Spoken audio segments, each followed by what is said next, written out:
160 शब्द प्रति minute speed से डिक्टेशन स्टार्ट होगा कुछ ही सेकंड बाद। स्टार्ट। अध्यक्ष महोदय, आज हम सभी लोग खेती की समस्या के ऊपर विचार कर रहे हैं। हमारा देश किसानों का देश है। यहाँ के लोग खेती बाड़ी करते हैं। आजादी से पहले हम करोड़ों रुपए का अनाज देश के बाहर भेजते थे, लेकिन दूसरी लड़ाई के बाद हमारा देश अन्न के मामले में दूसरों पर निर्भर हो गया। देश में अन्न की बहुत कमी हो गई है। जब पहली लड़ाई हुई थी उस समय अन्न काफी सस्ता था। दूसरी लड़ाई के बाद हमारे देश में अनाज काफी महंगा हो गया। उस समय सरकार ने खेती की ओर पूरा ध्यान नहीं दिया। पहले हमारे देश के बाजारों में लाखों मन गल्ला पड़ा रहता था। इस तरह से करोड़ों मन गल्ला हमारे देश में जमा रहता था और देश के लोग बड़े आराम से रहते थे। उस समय गेहूं बहुत सस्ता था, लेकिन आज आप देखें कि गेहूं काफी महंगा हो गया है। हमें इस बात पर विचार करना है कि हमारे देश में यह हालत क्यों पैदा हुई है। हमने पंचवर्षीय योजनाओं का सिलसिला बनाया, लेकिन खेती पर हमको जितना ध्यान देना चाहिए था उतना ध्यान हमने नहीं दिया। हमने उद्योग धंधों पर काफी ध्यान दिया, लेकिन खेती में हमारे देश ने कोई उन्नति नहीं की। हमारी खेती की पैदावार कम होती गई। इसका परिणाम यह हुआ कि हमें जितने अनाज की आवश्यकता थी वह भी हमारे पास नहीं रहा और हमको अमेरिका से करोड़ों रुपए का अन्न मंगाना पड़ा। यह हमारे देश के लिए बड़े शर्म की बात है।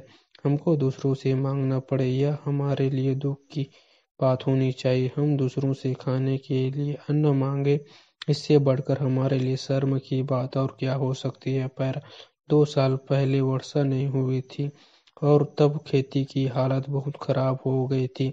अभी इस तरफ ध्यान दिया गया और वर्षा भी अच्छी हो गई। इसका नतीजा यह हुआ कि हमारे देश में काफी गल्ला पैदा हुआ। अब कुछ आशाबंदी और मंत्री महोदय इस ओर ध्यान दे रहे हैं। ऐसा मेरा ख्याल है कि ज्यादा से ज्यादा पानी का इंतजाम हो, बीज का इंतजाम हो, खाद का इंतजाम हो और लोगों को कर्ज मिले ताकि वे अच्छी पैदा कर सके। ऐसा करने से ही देश की उन्नति होगी और किसान सुखी रह सकेगा। सभापति महोदय, मैंने रेल मंत्री जी को पत्र भेजा था, परंतु जवाब नहीं मिला। मैं सोचा डाक खाने वालों की गलती होगी। इसके बाद मैंने यहाँ स्वयं उन्हें पत्र दिया, पर उस पर भी कुछ विचार नहीं किया गया। मैंने समझा कि शायद यह इसलिए हुआ कि मैं उस क्षेत्र से आता हूँ जहाँ रेलवे लाइन नहीं चलती। किंतु मुझे आज पता चला कि रेल मंत्री की यह परंपरा है कि संसद सदस्यों के पत्रों का उत्तर न दिया जाए। सभापति महोदय, यह ठीक है कि उत्तर प्रदेश के जिस पहाड़ी क्षेत्र से मैं यहाँ आया हूँ वहाँ रेलवे लाइन नहीं चलती, किंतु वहाँ से लाखों की संख्या में यात्री सफर करते हैं। खेद है कि उन्हें किसी प्रकार की सुविधा नहीं मिलती है। इसी प्रकार मैदानी क्षेत्रों से हर साल लाखों की संख्या में तीर्थयात्री यहाँ के धार्मिक स्थानों को जाते हैं, किंतु उनको किसी प्रकार की सुविधा प्राप्त नहीं होती है। मेरा निवेदन है कि इस प्रकार के यात्रियों के लिए भी उसी प्रकार की सुविधाएं मिलनी चाहिए जिस प्रकार की अन्य पहाड़ी स्थानों पर जाने वाले यात्रियों को प्राप्त होती है।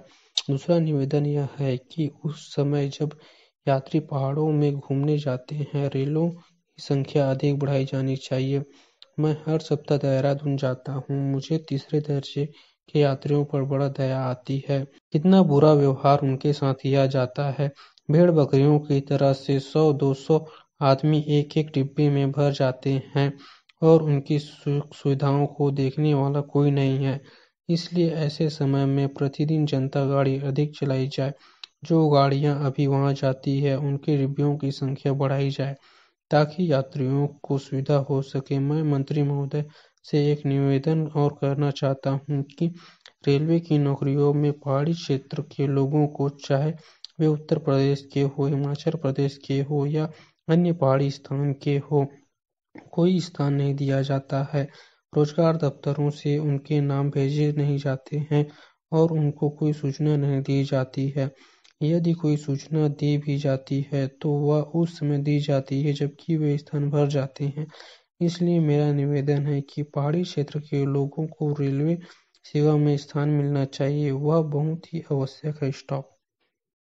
डेली इसी तरह के न्यू डिक्टेशन पाने के लिए इस चैनल को लाइक, शेयर एंड सब्सक्राइब करना ना भूलें। Thanks for watching.